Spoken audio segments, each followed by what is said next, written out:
It takes a necessary existence of duality for such occurrences to occur. Chaotic to the unseen eye, balanced in its own, the universe has, is, and shall forever be, because it has made it so. Thus, order is shown. The vibrations expelled by its first light continue, resonate in harmony like once before. Vibrations attracting, reacting, and now responding. What ignites such occurrences? Free choice of the divine, enthroned, abused, and learned. Choice of assent and expression, as if the very being is arbitrating to escape such confinement of what is learned to be time. The spectrum of knowing and scale of truth enlighten the forsaken, and forsaken the enlightened. However, once an incarnate is able to house the innermost light of the 12 dimensions of consciousness, then, only by the truest of vibrations, the realm of the ascended is free to roam, and cosmic sovereignty is reached. Beings of spiritual hierarchy, masters of light and life, serve the righteous being. The ascended guide the people to wisdom by influencing technology, art, education, and science. The ascended guide the people to the highest, most divine of consciousness, love.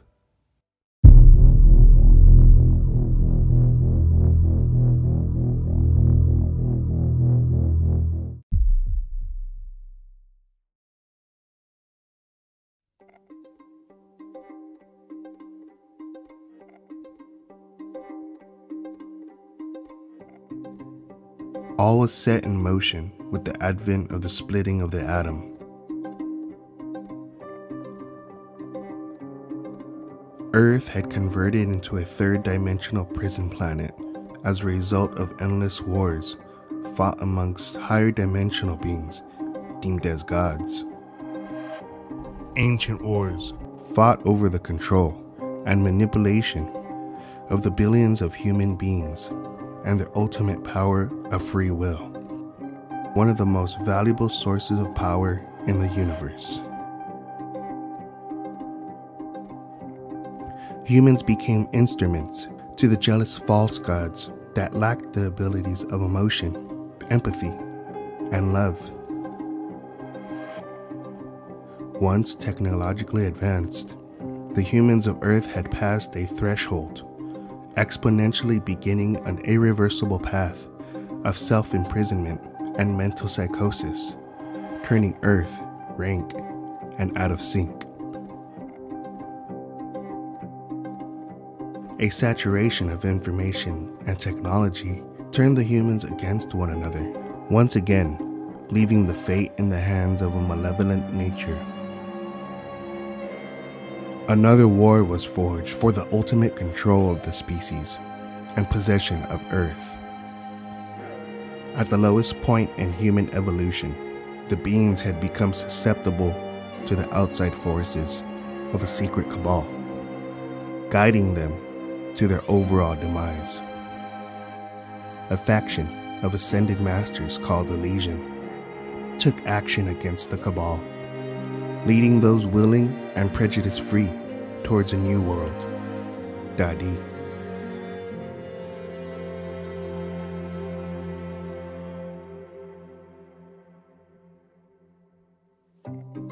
Within a day, multiple gateways had opened around Earth, accepting only those with a balanced heart and mind.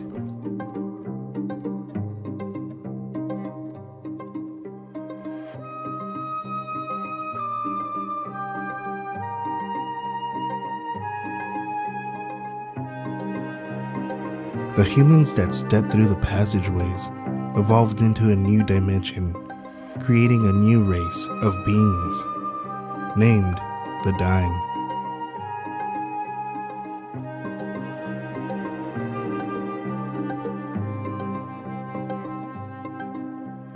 However, a universal law had been broken because the Elysian had physically interfered with the humans, a fleet of Archon rulers arrived to Earth, halting the Elysian's operation, implementing an enslavement of the remaining human beings. The remaining were to be dealt with at the will of the Cabal and countless other nefarious beings, waiting for this opportunity of absolute control over the humans. Herds of humans who had relinquished their free will boarded starships and were shipped to the outreaches of the galaxy to be experimented on, labor workers, and trophies for vile means.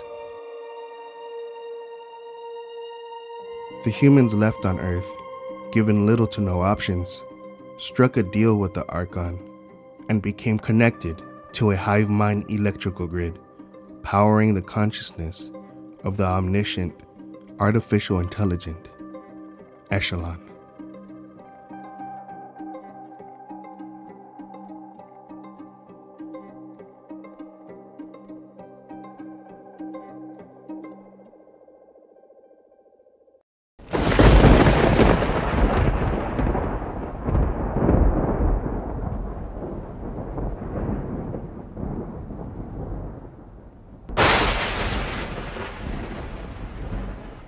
At the midst of the age of Aquarius, a desolate earth is left covered in electrical veins, remnants of the age of information.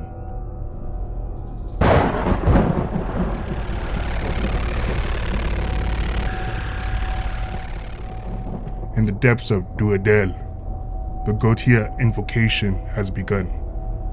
A hooded alchemist whispers incantations while he etches ancient symbols around the Philosopher's Stone, placed amid the circle of figures. The Book of Ambrimillin rotates around him. As the hooded man stands, the symbols begin to project a fierce light, an absence of sound. The stench of decay fills the dense cave. And then the black dirt parts.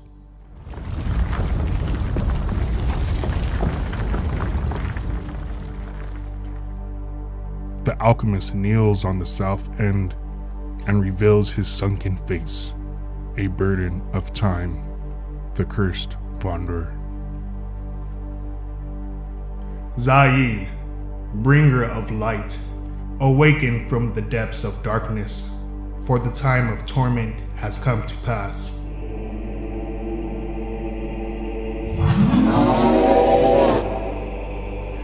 With a quivering hand, he impales his left palm with the glass blade, spilling his blood onto the Codex Gigas. A violent quake occurs, and a mass beam of light expels from the center of the opening. The alchemist, transported, now kneels atop Mount Hermon in the middle of the barren desert. At the location of Ascension and Oath, Zail steps out of a passageway of stone and light. While looking down, the alchemist notices the breath of the master beast as a massive hoof steps forward. The old man begins to sob. Trembling in fear, he senses a warm hand on his right shoulder.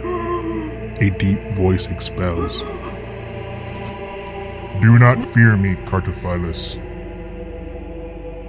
A burst of memories burning through the alchemist's mind forces him to look up towards the wretched beast, immediately turning his eyes to sand.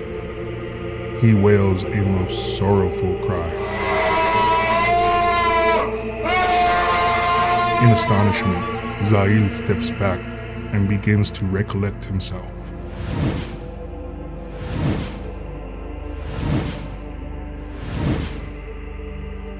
What is this? Where is Zenjaza? The fallen ones have been casted down, my king. You are now rightful master of the legions. The time of judgment has come upon us. I, Cartophilus, have been cursed to walk the ancient earth for this moment. I beg for mercy of death. eternal rest, my lord.